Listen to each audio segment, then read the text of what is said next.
Welcome to Black Box Sounds podcast. میں ہوں ابسا کومل. پاکستان میں خواتین آج بھی مختلف شعبوں میں جہاں ایکول اپرچونٹی کی منتظر ہیں، وہاں پاکستانی صحافت میں ایک ایسا نام ہے جو اس فیلڈ سے وابستہ مردوں اور عورتوں کے لیے ایک رول ماڈل کی حیثیت رکھتی ہیں. پارلیمنٹ جیسی اہم بیٹ پر فیلڈ رپورٹنگ ہو، انٹرنیشنل اور نیشنل اہم نوعیت کے ایونٹس ہوں، سیاسی رہنما ہوں، طالبان رہنما ہوں یا پھر بھارت میں بال ٹھاکرے، آپ سبھی کے انٹرویوز کر چکی ہیں انٹرنیشنل ایوارڈ یافتہ صحافی آسما شرازی. السلام علیکم آسما، کیسے ہیں آپ؟ وعلیکم السلام ابسا، تھینک یو سو مچ، بہت بہت شکریہ. تھینک یو سو مچ آپ آئیں ہمارے اس پوڈ کاسٹ میں. آسما، سب سے پہلے آپ ہمیں یہ بتائیں، جو ہم سب آپ کو ہر روز دیکھ کے سوچتے ہیں، آپ پچھلے کئی سال سے ہر روز ٹی وی پر بیٹھ کے شام کو پروگرام کرتی ہیں، تو آپ کے لیے مونوٹنس نہیں ہو جاتا، بورنگ نہیں ہو جاتا ہر دن ایک ہی طرح کی سچویشن سے نمٹتے رہنا، کیونکہ حالات ہمارے ہاں چینج نہیں ہوتے؟ کبھی کبھی ہو جاتا ہے، لیکن پاکستان ایسا ملک ہے نا جہاں پہ سب کچھ نہ کچھ ہوتا رہتا ہے. بلکہ ہمارے جو ہندوستان میں دوست ہیں یا باقی جو انٹرنیشنل کمیونٹی کے جو ہمارے جرنلسٹ ہیں، وہ کہتے ہیں کہ کاش ہم پاکستان میں جرنلسٹ ہوتے. کبھی ہم نے مارشل لاء دیکھے، ایمرجنسیاں دیکھیں، جوڈیشل موومنٹس دیکھیں، پھر شرف کا زمانہ دیکھا، اس کے بعد پھر 9/11، اس کے بعد 9/11 کی سچویشن. تو پاکستان وہ واحد مجھے لگتا ہے اس پورے خطے میں ملک ہے جہاں پہ کچھ نہ کچھ ہر وقت ہو رہا ہوتا ہے. تو اس لیے یہ بور نہیں ہونے دیتا آپ کو یہ ملک جو ہے اور اس کی جو ہیپننگز ہیں. تو اس کبھی کبھی ہو جاتا ہے کہ لگتا ہے کہ بس ایک ہی طرح کی باتیں ہم کر رہے ہیں، ایک ہی طرح کی چیزیں کر رہے ہیں، پالیٹکس اینڈ پالیٹکس. لیکن میرا خیال ہے کہ سوسائٹی کو پولیٹیسائز کرنا چاہیے، اور اس میں جو ہمارے پولیٹیکل ٹاک شوز ہیں اس میں اچھا کہیں، برا کہیں، نیگیٹو کہیں، پازیٹیو کہیں، لیکن ان کا ایک بہت بڑا کردار ہے. تو کبھی کبھی ایسا ہو جاتا ہے کہ بور ہو جائے. لیکن ہاں، ایک تنقید یہ کی جاتی ہے کہ ہم نے اپنے عوام کو کچھ ضرورت سے زیادہ ہی سیاسی کر دیا ہے. شعور ضرور آیا لوگوں میں، لیکن اوپینین ایک حد سے زیادہ آ گیا. آپ اس سے ایگری کرتی ہیں؟ میں اس سے ایگری کرتی ہوں، اور میں تھینکفل ہوں پاکستانی میڈیا کی اس بات کے اوپر کہ انہوں نے لوگوں کو اویئر کیا ہے، پولیٹیسائز کیا ہے سوسائٹی کو. کیونکہ آپ یہ گناہ نہیں ہے کہ سوسائٹی جو ہے پولیٹیسائز ہو. آپ گریک سوسائٹی سے لے کے اب تک کی سوسائٹیز میں دیکھیں، جتنی پالیٹی یعنی پالیٹی سے شروع ہوتا ہے، وہ جتنا زیادہ اس میں پالیٹکس انوالو ہوتی ہے، وہ اتنے ہی اویئر اور باشعور معاشرے ہوتے ہیں، جس میں لوگوں کو آئین کا پتہ ہے، اپنے حقوق کا پتہ ہے، اپنی آواز کا پتہ ہے، اپنے جو ان کے رائٹس ہیں، ان کے حقوق ہیں، ان کا پتہ ہے. تو یہ ایک بڑی بات ہوتی ہے، اور ہر چیز جڑی ہوئی ہے اس کے ساتھ. یعنی اگر آپ یہ کہیں کہ آپ کو ہیلتھ ایشوز ہیں، آپ کو صحت کی سہولتیں نہیں ہیں، تو اس کا مطلب ہے کہ یہ آپ کے بنیادی حقوق میں ہے، اور بنیادی حقوق کا آپ کو پالیٹکس میں ہی پتہ چلتا ہے. آپ کو سیاست ہی بتاتی ہے کہ بنیادی حقوق کو حاصل کیسے کرنا ہے. تو میں تو اس کے بارے میں بڑی کلیئر ہوں کہ پولیٹیسائز ہونی چاہیے سوسائٹی، اس سے زیادہ ہونی چاہیے جو ابھی ہے. اچھا، اس سے کہیں زیادہ ہونی چاہیے. ابھی تو میرا خیال ہے کہ ہم مارشل لاء کے بیچ میں جو چھوٹی چھوٹی بریدنگ سپیس ہمیں ملتی ہے، چھوٹی چھوٹی فریڈم ہمیں ملتی ہے تھوڑے عرصے کے لیے، اس میں ہم لوگوں کو جتنا بتا سکے ہیں، اگر وہ کنٹینیوس ہو تو بہت بہتری آئے گی. ہم سوشل میڈیا پہ آپ کے خلاف ٹرینڈز بھی دیکھتے ہیں آئے روز. کئی دفعہ ہم اٹھتے ہیں ٹویٹر پہ جا کے، میں دیکھتی ہوں #آسما شرازی کے خلاف کچھ چل رہا ہے، اور پھر جا کے ڈھونڈنا پڑتا ہے کہ انہوں نے کیا کیا آج. تو آپ اس سے کیسے ڈیل کرتی ہیں؟ اور یہ ہم نے ضرور دیکھا ہے کہ جو پوری ہماری میڈیا کی کمیونٹی ہے، ان کی طرف سے، سینئر جو ہمارے جرنلسٹ ہیں ان کی طرف سے کنڈیم بھی کیا جاتا ہے اس چیز کو جب آپ کے خلاف ٹرینڈز چلتے ہیں. آپ کیسے ڈیل کرتی ہیں آئے روز؟ اب سر، یہ ایک ایسا سوال ہے جو پچھلے 3 سال میں مجھے بار بار پوچھا گیا ہے، اور یہ سب سے زیادہ پوچھا جانے والا سوال بن گیا ہے میرے لیے. تو میں اس کو اب پہلے شروع میں مجھے بڑی اریٹیشن ہوتی تھی، کیونکہ ظاہر ہے جو بندہ ایک کریڈیبلٹی انجوائے کرتا ہے اور اس کے بعد اس کو ڈسکریڈٹ کرنے کی کیمپینز چلتی ہیں، تو ایک اس کے لیے بڑا پینفل ہوتا ہے. تو میرے لیے پینفل تھا شروع میں، لیکن فرینکلی اب مجھے نا عادت سی ہو گئی. اب 2 دن گالی نہ پڑے تو ایسے لگتا ہے کہ کوئی چیز مسنگ ہے، میں کچھ کر نہیں رہی، میں کوئی اچھا کام لکھ بول نہیں رہی ہوں. تو میں پہلے بھی ایک جگہ ایک انٹرویو میں بتایا کہ ایک مجھے جہاز میں خاتون ملی، تو مجھے کہنے لگی کہ میں آپ کو پڑھتی نہیں تھی، مطلب میں آپ کو جانتی بھی نہیں تھی، لیکن میں نے سوشل میڈیا پہ دیکھا کہ آپ کو گالیاں پڑ رہی ہیں، تو میں نے آپ کو فالو کرنا شروع کیا. تو مجھے لگا کہ آپ کچھ اچھا کر رہی ہیں جس کی وجہ سے آپ کو گالیاں پڑتی ہیں. تو آپ کو ایسے لوگ مل جاتے ہیں جو کہ آپ کو موٹیویٹ کرتے ہیں، جو آپ کو سن رہے ہوتے ہیں. اچھا پڑھتا کون ہے؟ جو گالیاں دیتا ہے اس نے بھی پڑھنا ہوگا. خیر، ٹرولز تو بہت سارے ہیں جو کہ روبوٹس ہیں، تو وہ تو ایک الگ کہانی ہے، وہ تو ایک منظم انداز کی کیمپین ہوتی ہے جب بھی ہوتی ہے. لیکن کچھ نفرت میں پڑھتے ہیں، کچھ محبت میں پڑھتے ہیں. کچھ جو ہیں وہ آئیڈیالوجی کی بنیاد پہ پڑھتے ہیں اور کچھ لوگ جو ہیں وہ کنڈیم کرنے کے لیے پڑھتے ہیں، لیکن پڑھتے ہیں۔ نفرت کرنے والوں کے خیالات بدلتے ہوئے دیکھے آپ نے پڑھنے کی وجہ سے؟ ان کے بہت ساروں کے بہت حالات آہستہ آہستہ خود ہی تبدیل ہو گئے، کیونکہ وہ ہمیں سمجھتے تھے کہ ہم شاید بائسڈ ہیں یا کوئی ایک پارٹی کو، حالانکہ ہم ہر پارٹی کو ان کی جو دور حکمرانی تھا اس میں ہم نے تنقید کی ہے، پیپلز پارٹی کو رج کے تنقید کی ہے، PMLN کو بہت تنقید کی ہے، ایون جب پاناما ہوا تو بے تحاشا پروگرامز پاناما پہ کیے، ہمارے انٹرویوز اس کا میرے جو ہے وہ حصہ بنے ججمنٹ کا، جو میاں نواز شریف کے خلاف آئی، اور بہت سی چیزیں۔ لیکن آپ یہ دیکھیے کہ وقت کے ساتھ ساتھ جو ہے نا ان کو خود ہی اب ریئلائز ہونا شروع ہو گیا کہ نہیں، یہ لوگ پہلے دن سے جو تنقید کر رہے تھے یہ ٹھیک ہے، کیونکہ ہمارا کام، ایک بات سمجھنے کی ضرورت ہے کہ ہمارا کام جو ہے وہ تنقید کرنا ہے۔ انفارچونیٹلی پچھلے کچھ عرصے میں ایک ایسی پود تیار کر دی گئی ہے، ایک ایسی نسل بنا دی گئی ہے جس کو صرف گالی سکھائی گئی ہے، تو گالی کا جواب گالی سے تو نہیں دیا جا سکتا، آپ کو دلیل سے بات کرنی پڑتی ہے، جہاں دلیل آئے گی وہاں پہ پھر آپ کے خلاف کیمپینز بھی آئیں گی، تکلیف بھی ہوگی، کیونکہ دلیل کا بہت اثر ہوتا ہے۔ لیکن کبھی آپ یہ کوشش کرتی ہیں، مطلب جب ایک حد سے زیادہ تنقید ہو جائے، آپ بہت کلیئر ہیں اس معاملے میں کہ آپ کو کوئی یہ بادر نہیں کرتی چیز، لیکن جو موجودہ حکومت ہے ان کے کچھ اچھے اقدامات کو آپ ہائی لائٹ کر کے کوشش کریں کہ آپ کو بھی ذرا اپنی گڈ بکس میں شامل کر لیا جائے؟ جس دن ان کے اچھے اقدامات ہوں گے، جیسے ابھی NCOC نے اچھا کام کیا، میں نے ان کے لیے لکھا بھی، بولا بھی، ٹویٹس بھی کیے، اور ہم ہائی لائٹ کریں گے۔ لیکن دیکھیں، ہم یہ نہیں کر سکتے کہ ہم ڈھول پیٹنا شروع کر دیں، درباری صحافی نہیں ہوتا۔ حکمرانوں کے قریب اگر کوئی صحافی ہے، جو ہم نے اپنے سینئر سے سیکھا ہے، تو اس کا مطلب ہے کہ وہ صحافی اپنا کام صحیح نہیں کر رہا، کہ اگر وہ حکمرانوں کے قریب ہے۔ اس لیے ہم تو، میری یہ چوتھی حکومت میں دیکھ رہی ہوں۔ مشرف صاحب کے زمانے میں بھی میں بین کی گئی تھی، میرا سب سے پہلا پروگرام جو بین کیا گیا پارلیمنٹ کیفیٹیریا، وہ میرا ہی کیا گیا تھا، اور اس کے بعد پریزیڈنسی میں بین رہی۔ میں مشرف صاحب کے زمانے میں 8 سال وہ رہے، ایک دن بھی میں پریزیڈنسی میں مجھے انوائٹ نہیں کیا گیا، مجھے اس بات کا کوئی خلق نہیں ہے۔ میں پرائم منسٹر کرتی تھی، کبھی سرکاری دورے پہ نہیں گئی کسی بھی پرائم منسٹر کے ساتھ۔ میں پھر اس کے بعد پیپلز پارٹی کا زمانہ آیا، پیپلز پارٹی پھر مشرف صاحب کے زمانے میں جو ہم 4-5 اینکرز کو بند کیا گیا جوڈیشل موومنٹ کے، اس پہ ایمرجنسی جب لگائی گئی تو ہم 5 لوگوں کو کیا، اس میں بھی شامل تھی۔ اس کے بعد پھر پیپلز پارٹی نے کبھی ہمیں وہ نہیں کیا، ان کے زمانے میں تنقید کرتے رہے، کبھی ان کے قریب نہیں گئے، PMLN کے کبھی قریب نہیں ہوئے، ان کے 5 سال کے پروگرام لوگوں نے اٹھا کے دیکھے ہوں گے، اگر جائیں تو پڑے ہوئے یوٹیوب پہ کہ لیکن کتنی کون سا تعریفیں دور آسما آپ کے خیال میں، کہ جن مختلف ادوار کا آپ ذکر کر رہی ہیں، صحافیوں کے حوالے سے، آزادی صحافت کی، اس کے حوالے سے کون سا دور آپ کے لیے کمپیریٹیولی آسان رہا؟ جو کہنا چاہتے تھے وہ کہہ سکتے تھے، گالیاں بھی نہیں پڑتی تھیں اور تھریٹس بھی نہیں ملتے تھے؟ پیپلز پارٹی کا۔ صحافت کے معیار پہ ہم بات کرتے ہیں، بہت سے لوگ یہ سوال اٹھاتے ہیں کہ اب جو موجودہ صحافت کا معیار ہے وہ بہت خراب ہو چکا ہے۔ ایک جگہ آپ ہیں، آپ کی جرنی میں آپ نے بہت سی فیلڈ رپورٹنگ کر کے، جا کے آن سپاٹ چیزوں کو کور کیا، اور آہستہ آہستہ آپ اسٹوڈیو تک پہنچیں، اور پھر آپ جا کے وہاں پہ شوز کرنا شروع کیا اور لوگوں پہ سوال اٹھانا شروع کیا۔ لیکن آج کل ہم یہ بھی دیکھتے ہیں کہ بہت سے لوگ شروع ہی اسٹوڈیو سے کرتے ہیں، ہماری طرح کے، اس میں جو وہ ایک جرنی ہوتی ہے ایک صحافی بننے کی، وہ اس سے نہیں گزر کے آتے۔ سو آپ کے خیال میں کیا یہ طریقہ کار درست ہے؟ میرا خیال ہے کہ یہ درست نہیں ہے، لیکن ایکسیپشنس آر دیئر۔ بہت سارے لوگ فیلڈ میں نہیں گئے لیکن وہ بہت اچھا کام کر رہے ہیں۔ اگر آپ فیلڈ میں جائیں تو پھر 4 چاند لگ جاتے ہیں، اور ضروری نہیں ہے کہ آپ سوال کرنا آپ کو نہ آتا ہو، لیکن جب صحافی سوال کرتا ہے تو وہ پھر خبر کی تلاش میں ہوتا ہے، وہ پھر وہ ایسے نکتے بیان کرتا ہے جو کہ باقی نظر میں نہیں آتے۔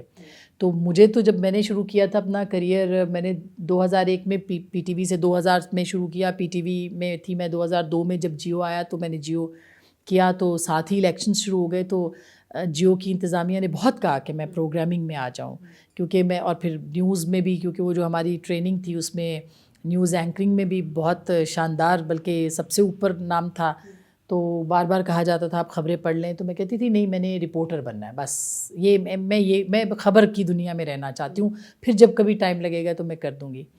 پھر میں نے پارلیمنٹ کور کرنا شروع کی، پھر میں نے کچھ عرصہ جو ہے وہ میں نے کامرس کی، اکنامکس کیا، یعنی یہ جو آپ کی اکانومی ہے اس کو کور کیا، 3 مہینے کے پیریوڈیکلس ہوتے تھے ہمارے جو کہ بیٹس روٹیٹ ہوتی تھی بالکل شروع میں. ایون اسپورٹس بھی میں نے کور کیا ہے. الیکشن کمیشن پھر کور کرنا شروع کیا. الیکشن کمیشن سے پھر پولیٹیکل پارٹیز, پھر جب پارلیمنٹ ایکٹیو ہوئی 2002 کی تو پارلیمنٹ شروع کی.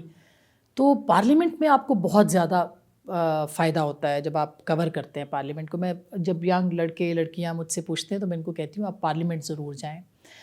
اور ہمارے دور کی ایون مشرف صاحب کی جو پارلیمنٹ تھی تو وہ ظاہر ہے کہ مشرف کی پارلیمنٹ تھی, ہم اس کو لیگل نہیں اس طرح سے مانتے تھے, مگر بہرحال جو بھی ہے ایک پارلیمنٹ تو تھی, وہ کام کرتی تھی اور اس میں وہ بھی بہت اچھا کام کرتی تھی. یعنی پارلیمنٹیرینس جو تھے. تو جب آپ قانون آتا ہے, قانون پڑھتے ہیں تو اس میں آپ نے بجٹ بھی کور کرنا ہے, اس میں منی بل بھی ہے, اس میں ساری چیزیں آتی ہیں. پھر اسٹینڈنگ کمیٹیز, وہ تو آپ کے لیے ایسا کوئی لرننگ پروسیس ہے. میں نے ایک ٹائم پہ 50 اسٹینڈنگ کمیٹیز بھی کور کی ہیں. پبلک اکاؤنٹس کمیٹی میں ریگولر کور کرتی تھی, اور ایسی ایسی اسٹوریز ہم بریک کی ہیں ہم نے کہ وہ مزہ آ جاتا تھا کہ ہم سارا دن جو ہے وہ اس کو کرتے تھے. یہ ایکسیپشنل آپ کی اسٹوری ہے. اس کی کیا وجہ ہے کہ جو امپورٹنٹ بیٹس پارلیمنٹ کی سب سے اہم بیٹ ہے اس میں زیادہ تر خواتین, اب شاید اکا دکا خواتین ہمیں نظر آتی ہیں, لیکن یہ بیٹ خواتین کو نہیں دی جاتی ہے کیونکہ یہ سمجھا جاتا ہے کہ خواتین بھی, میرے لیے بھی تو کوئی بہت پلیٹ میں تو رکھ کے نہیں دی گئی تھی. بڑا یہ کہا جاتا تھا کہ یہ خواتین کا کام نہیں ہے جی, یہ عورتوں کا کام تھوڑی ہے پالیٹکس کور کرنا. لیکن ضد میں کی, چونکہ میں ٹورس بھی ہوں تو میں ضدی بھی ہوں, تو سینگ جب اڑا لیتی ہوں تو پھر اڑا لیتی ہوں. تو وہ پھر میں نے وہ ضد میں نے کہا نہیں, ہم کیوں نہیں کر سکتے بھائی, ہم کسی سے کم ہے کیا. بولنا آتا ہے, اللہ کا شکر ہے تھوڑا بہت, اور لکھنا آتا ہے. اور یہی اب تھوڑی سی پالیٹکس, چونکہ میں نے سیوکس پڑھی تھی تو مجھے پالیٹکس ہی کور کرنا تھی, اس کے لیے میں نے CSS بھی نہیں کیا, کچھ بھی نہیں کیا کہ میں نے یہ کام کرنا ہے. تو میں نے کہا یہ تو ہو ہی نہیں سکتا کہ آپ ہمیں ایکول اپرچونٹی نہ دیں, تو لڑ کے لیا. یعنی اگر ارادہ مضبوط ہو تو آپ پھر حاصل کر سکتے ہیں بالکل کر مقام سکتے جو آپ کرنا چاہتے ہیں. ایک اور سوال میرے ذہن میں یہ آتا ہے, ہماری ایک ساتھی صحافی ہیں عفت حسن رضوی, انہوں نے ایک دفعہ ایک آرٹیکل رکھا تھا, وہ سپریم کورٹ کور کرتی تھی. انہوں نے اس بات کی نشاندہی کی تھی کہ خواتین کے لیے جا کے خبر نکلوانا بھی ایک چیلنج ہے. مرد حضرات جاتے ہیں جج صاحب کے چیمبر میں, جا کے خبر ان سے بات کر کے بھی آ جائیں گے اور کچھ گپ شپ بھی لگ جائے گی, کان میں بات بھی ہو جائے گی. خاتون جائے گی تو اس کے بارے میں بہت ایک مختلف قسم کا تاثر ہوگا. اب آپ کیونکہ بہت لمبے عرصے سے اس فیلڈ سے وابستہ ہیں, تو یہ اس طرح کی چیزوں کا آپ سامنا کیسے کرتی ہیں؟ آپ کی ایک فیملی بھی ہے, اس کو بھی ایک بالکل ایکولی آپ لے کے چل رہی ہیں, پروفیشن کو بھی لے کے چل رہی ہیں, کیسے؟ اب سر جب میں آئی تھی نا شروع میں تو بالکل PTV سے میں نے شروع کیا, تو رپورٹنگ میں خواتین کے ایک شازیہ اسکندر ہوتی تھیں, وہ بھی سرکاری جو ان کی بیٹس ہوتی تھیں وہ کور کرتی تھی. تو ہمیں کہا گیا کہ آپ بس جو بھی نیا چینل آنا تھا PTV کا تو آپ کر لیں. تو میں جب جاتی تھی تو میرے سے لوگ دیکھ کے مجھے بات ہی نہیں کرتے تھے, وہ میرے کیمرہ مین کو دیکھ کے بات کرتے تھے, کیونکہ ان کو لگتا تھا کہ ان سے کیا بات کرنی ہے, مطلب یہ. تو مجھے بڑا غصہ آتا تھا, بلکہ ایک دفعہ ایسے ہوا کہ وہ میں نے کیمرہ بند کرا دیا. ایک بہت بڑے ادارے کے سربراہ تھے, تو میں ان کا انٹرویو کرنے گئی, وہ مجھے دیکھ کے بات ہی نہیں کرتے تھے, کیمرہ مین سے دیکھ کے بات کرتے تھے. تو میں نے کیمرہ بند کرا دیا. تو انہوں نے کہا جی کیا ہوا؟ تو میں نے کہا آپ مجھے دیکھ کے بات کریں نا, مطلب آپ کو مجھے دیکھنے میں کوئی پرابلم ہے؟ تو جب آپ کانفیڈنٹ ہوتے ہیں اور آپ کو اپنی ذات پہ یقین ہوتا ہے, بہت مشکلیں ہوتی ہیں, لوگ بہت اسکینڈلائز کرنے کی کوشش کرتے ہیں آپ کے لیے. میں خود گاڑی چلاتی تھی, میں رات کو لیٹ جاتی تھی, میں اپنے سارے کام کرتی تھی, تو سب لوگ وہ ہوتا تھا کہ جی یہ کیا مطلب یہ عجیب عورت ہے, میں اونچا ہنستی کیوں. ایک دن تو یہ اعتراض ہو گیا کہ جی یہ نیوز روم میں بہت اونچا ہنستی ہیں. میں نے کہا میں تو اور اونچا ہنسوں گی, کریں بات آپ پھر. بھئی مجھے تو میرے پیرنٹس نے کوئی یہ نہیں کہا کہ آپ ہنس بھی نہیں سکتی اور آپ اونچا بھی نہیں ہنس سکتی. تو ایک فریجائل سا ایک تصور عورتوں کا جو ہے, صنف نازک, مجھے بہت تکلیف ہوتی ہے.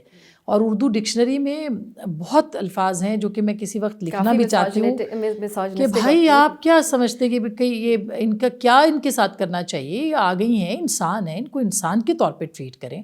مجھے تو اب جو بھی فورمز پہ بلاتا ہے نا کہ آپ کو ہم نے ایک خاتون جرنلسٹ کے طور پہ, تو میں کہتی ہوں جی آئی ایم سوری, اگر میں جرنلسٹ ہوں تو میں جرنلسٹ ہوں, میں نے مردوں سے کم کام نہیں کیا, تو آپ مجھے اسی طرح سے ٹریٹ کریں. بالکل بالکل ایبسلیوٹلی. اور یہی پوائنٹ میں اس پہ ذرا روشنی بھی ڈالنا چاہوں گی کہ بہت سے ایسے مرد حضرات ہیں ہمارے سینئر صحافی جو کہ اس حد تک سسٹین نہیں کر پائے اپنی پوزیشن جتنی آپ جم کے کھڑی رہیں اپنی جگہ پہ. تو اس پہ یقینی طور پہ آپ تعریف کی مستحق اس چیز پہ ہیں. اس پہ ہم آ جاتے ہیں پوائنٹ پہ کہ جو آپ نے بھی ابھی ایک پوائنٹ اٹھایا اور یہ ضروری ہے، اس لیے میں چاہوں گی کہ میں دوبارہ اس پہ آؤں. بہت سے ایسے لوگ ہیں جن کو کوئی جانتا بھی نہیں تھا پچھلے کچھ سال پہلے تک، آج وہ مین اسٹریم بڑے چینلز کے اوپر صحافیوں کے طور پہ بیٹھے ہوئے ہیں یا پھر اینالسٹ کے طور پہ بیٹھے ہوئے ہیں، ہمیں اپنا نیریٹو لوگوں پہ تھوپتے ہوئے نظر آتے ہیں، اور سوشل میڈیا پہ آپ جا کے دیکھیں تو ان کے بہت سارے فالوورز بھی نظر آتے ہیں. اس کا ذمہ دار کون ہے؟ میڈیا مالکان یا اوور آل جو ہمارے ہاں کچھ دبی ہوئی سینسرشپ کے معاملات ہیں جو سامنے نہیں آتے، یا پھر وہ ان کی اوپر آتی ہے ذمہ داری؟ دیکھیے یہ تو ویور پہ چھوڑ دیں کہ وہ کس کو کتنا سمجھتا ہے. فالوئنگ اسی لیے ہوتی ہے کہ لوگ سمجھتے ہیں ان کو. لیکن جہاں تک اداروں سے ظاہر ہے مجھے شکایت ہے کہ آپ جب صحافی کو بٹھاتے نہیں ہیں اتنی بڑی پاورفل چیز کے سامنے، اٹس اے پاور.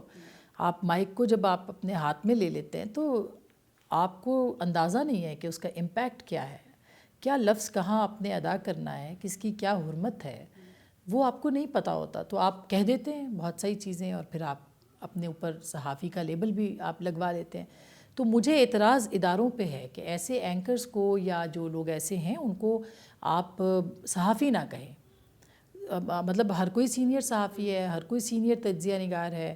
تو میں تو آج بھی اپنے آپ کو صحافی کہلاتی ہوں اور میں تجزیہ نگار تو میں سمجھتی نہیں خود کو. تو ہم یہ جو کلچر شروع ہوا ہے نا، یہ ہمارے اس وقت شروع ہوا ہے جب ہمارے فیصلے نیوز روم میں نہیں ہوئے.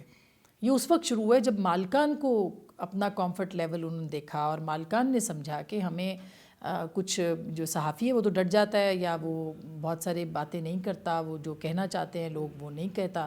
تو اس لیے ان کو پھر ضرورت پڑی اور یہ کلچر جو ہے وہ شروع ہو گیا. لیکن ان کو کم از کم یہ ضرور سوچنا چاہیے اور ویور کو بھی یہ دیکھنا چاہیے کہ جو صحافی اینکر نہیں ہے، مطلب ہر اینکر ہر آدمی ہو سکتا ہے لیکن صحافی اینکر کم ہے. تو آپ ان کو اسی تخصیص کے ساتھ دیکھیں کہ یہ لوگ کیا ہیں اور وہ پتہ چل جاتا ہے. وہ نظریاتی اس کے اوپر بھی پتہ چل جاتا ہے، وہ آپ کے افکار سے بھی، آپ کی سوچ سے بھی پتہ چل جاتا ہے کہ صحافی اینکر کون سے ہیں. ایک پریشر میڈیا مالکان پہ بھی ہوتا ہے، لیکن ایک پریشر کی ہم بات سنتے ہیں جو میڈیا مالکان کا صحافیوں پر بھی ہوتا ہے، جس سوچ کے مطابق وہ چینلز ادارے لانچ کیے جاتے ہیں یا چلائے جا رہے ہوتے ہیں. آپ کو ایسی کسی سچویشن کا سامنا کرنا پڑتا ہے؟ میں نے تو بڑے چینلز بدلے ہیں، اس لیے میں تو بڑا اندر تک جانتی ہوں. کئی دفعہ ہوا ہے، اسی لیے کئی دفعہ چھوڑے بھی ہیں ادارے، زیادہ نہیں لیکن کم ادارے کچھ چھوڑے ہیں. تو اسی بنیاد کے اوپر کہ آپ کو صاف پتہ چل جاتا ہے کہ آپ یہاں پہ صحافت کی کوئی ویلیو نہیں ہے، قدر منزلت نہیں ہے. ہمارا جو سب سے اہم اور آخری میرا سوال ہوگا، اور جو یہ ہمارا موضوع ہم اس پورے پوڈ کاسٹ کے سیشنز میں لے کر چل رہے ہیں، مختلف طریقوں سے مختلف اپنے جو مہمان ہیں ان سے جاننے کی کوشش کر رہے ہیں. پاکستان کی جمہوریت کے بارے میں آج بھی بات کی جاتی ہے. ہمارا سب سے امپورٹنٹ جو ڈیبیٹ ہوتی ہے وہ جمہوریت پہ ہوتی ہے.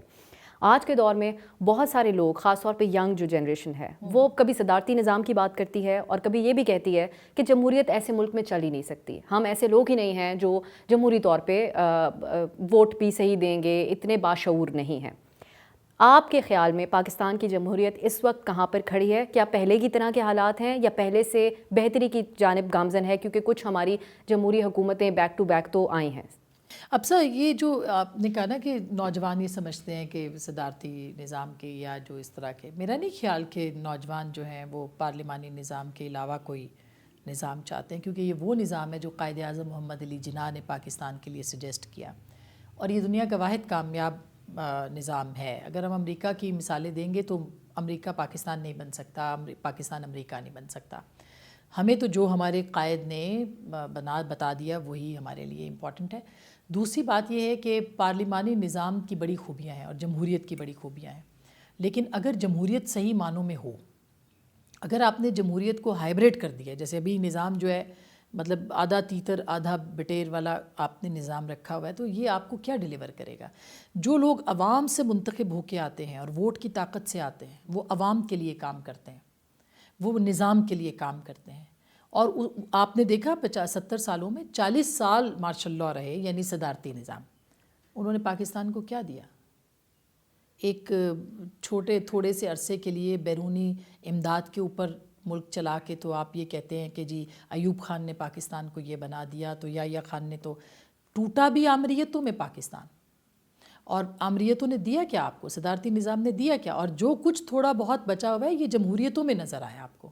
بھلے وہ لنگڑی لولی جمہوریت تھی, بھلے وہ جنیجو صاحب کی جمہوریت تھی, اس میں آپ کو ادارے بنتے نظر آتے ہیں, اس میں آپ کو نیوکلیئر بم بنتا نظر آتا ہے, اس میں آپ کو پروگریس نظر آتی ہے, کیونکہ انہوں نے واپس عوام کے پاس جانا تھا. کون جانتا ہے اس وقت معین قریشی کب آئے تھے اور کہاں گئے, شوکت عزیز کدھر ہیں, جنرل مشرف کدھر ہیں, یہ کون لوگ تھے, یہ کیسے آئے, انہوں نے کتنے فیصلے کر دیے ہماری تقدیروں کے, اور آج ہم ان کو یہ ہمارے سامنے جواب دہ بھی نہیں ہے. لیکن ہاں آج بھی جواب دہ ہیں کچھ لوگ جو پولیٹیکل پارٹیز پاکستان میں ہیں, ان کے قائدین آج بھی جواب دہ ہیں, ان پہ آج بھی کیسز ہیں, ان پہ آج بھی کیسز ہیں, ان سے آج بھی ہم سوال پوچھ سکتے ہیں, ان پہ آج بھی تنقید کر سکتے ہیں, ان کے آج بھی گریبان میں ہاتھ ڈال سکتے ہیں. تو یہ جمہوریت ہے جو کہ کچھ طاقتیں نہیں چاہتی کہ پاکستان کے اندر اس طرح کی جمہوریت ہو. جیسی بھی جمہوریت ہے جس کے اوپر سوال بھی اٹھتے ہیں آج کے دور میں کہ کمزور ہے, اتنی آزاد کھلی جمہوریت نہیں ہے جیسے ہونی چاہیے, لیکن آپ سمجھتی ہیں اگر سلسلہ ایسے ہی چلتا رہا تو بہتری کی طرف ہم جا سکتے ہیں؟ بالکل جا سکتے ہیں. جیسے اب یہ ہائبریڈ نظام, میں تو بڑی تھینکفل ہوتی ہوں سم ٹائمز کہ چھپ کے جو جس لبادے میں تھا, میں نے آج لکھا بھی ہے, جو جس لبادے میں تھا وہ کھل کے سامنے آ رہا ہے. جو صحافت کے لبادے میں تھے وہ بھی سامنے آ گئے, جو سیاست کے لبادے میں تھے وہ بھی سامنے آ گئے, جو عدالت کے لبادے میں تھے وہ بھی سامنے آ گئے. تو یہ تو اچھا ہے, یہ چلتا رہے گا تو لوگوں کو اور پتہ چلے گا کہ کون کون کیا کیا ہے, جس کی جو کھال ہے اس میں سے نکل کے سامنے آئے گا تو پتہ چلے گا. بالکل بالکل. آسما بہت شکریہ, تھینک یو سو مچ. آپ نے مصروف ترین ٹائم میں سے آج کا بھی بہت اہم دن تھا, بہت اچھا لگا, بہت بہت شکریہ ابسا, اور تمہیں تو نہ ہو نہیں سکتی, تو تھینک یو سو مچ. بلانے کا شکریہ, اتنا سننے کا شکریہ. Thank you. ہم آپ کو 1 گھنٹہ اور سن سکتے تھے بیٹھ کے. مجھے آج ایک اور بات کا بھی بہت مزہ آیا کیونکہ میں نے اور آسما نے آلموسٹ ایک جیسے رنگ پہنے ہوئے ہیں, ہمارا انتخاب سیم تھا, تو مجھے اس بات پہ بھی بہت خوشی, اور شاید نظریات بھی ایک سے ہیں. بالکل بالکل بالکل. Thank you Asma, thank you so much. امید ہے آپ کو ہمارا آج آسما شرازی کے ساتھ سیشن پسند آیا ہوگا. آپ سے ایک اور سیشن کے ساتھ ملاقات ہوگی. اجازت دیجیے.